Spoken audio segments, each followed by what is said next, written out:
رمضان رمضان يا رمضان، رمضان جاء بأجمل النفحات. سلام حبيباتي، ان شاء الله تكونوا قاع بخير. جيتكم فيديو جديد اليوم ان شاء الله راح نديروا مع بعض طاجين متوم او طبق المتوم الغني عن التعريف، طبق تقليدي جزائري محض. بدون اطالات تفضلوا معايا نبداو في مقادير وطريقة التحضير.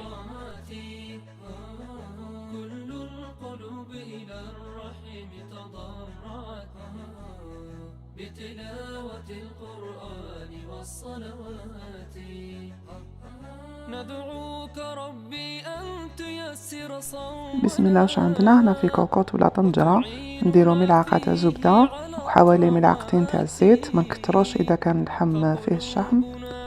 نديرو قطعة تاع اللحم، نديرو حبة بصل تكون مربية، 2 فصوص تاع الثوم ايضا نربيوهم، نديرو الملح وفلفل اسود.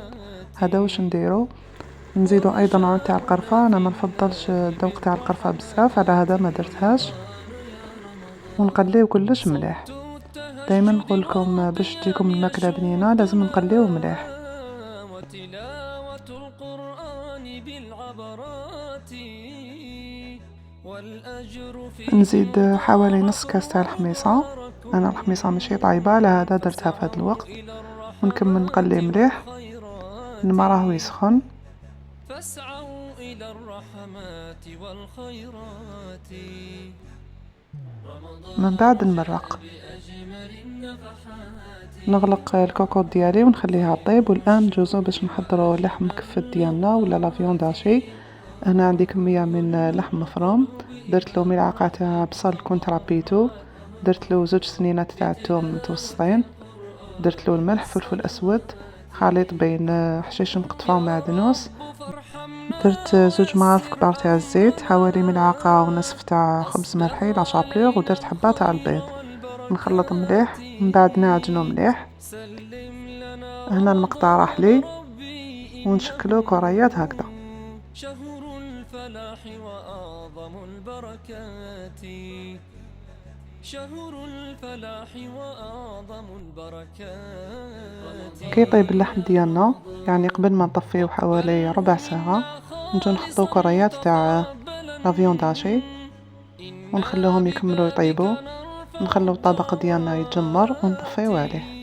فعسى يكون لنا طهورا خالصا ومناجيا من سائر الكربات، ومناجيا من سائر. انا كنت درتو على مرتين يعني، وجمعت لكم الفيديو هذا وحطيته.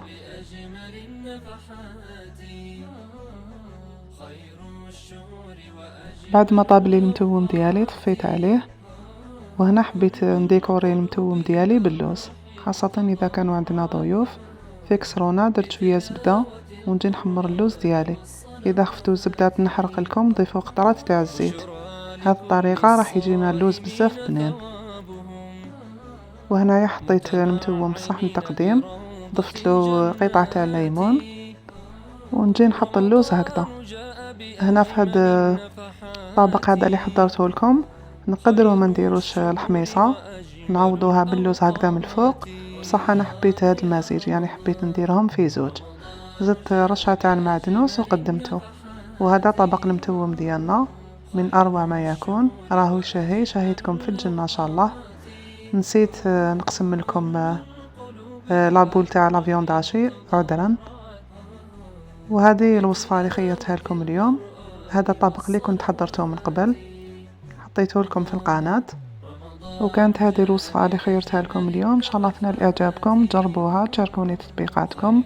اللي مازال ما اشتركش في القناه يشترك فيها ويفعل الجرس باش يوصلوا كل ما هو جديد.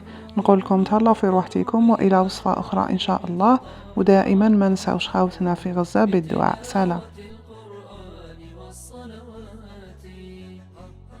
ندعوك ربي أن تيسر صومنا.